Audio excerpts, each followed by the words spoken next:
అలా అంటావేంటి మిట్టు? నిజం కనుకే అంటున్నాను. ఒక మాట చెప్పనా?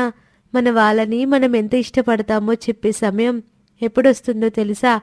వాళ్ళకి ఒక గొప్ప బాధ్యత వచ్చినప్పుడు. ఆ బాధ్యతని వాళ్ళు పూర్తి చేసి అందరి చేత వెరీ గుడ్ అనిపించుకోవాలనుకుంటే వాళ్ళ పక్కనే ఉండే మనం ఇంకెంత బాధ్యతగా ఉండాలి. అప్పుడే వాళ్ళంటే మనకి అభిమానం ఉన్నట్టు. నువ్వేం చెబుతున్నావో అర్థం కావట్లేదు మిట్టు. నిజం ఫ్రెండ్స్. కార్తీక్ మిమ్మల్ని కావాలని పని చేయించాడని కోపం పెంచుకుంటున్నారే కానీ అసలు తనకి అలాంటి ఛాన్స్ మీరెందుకు ఇచ్చారు?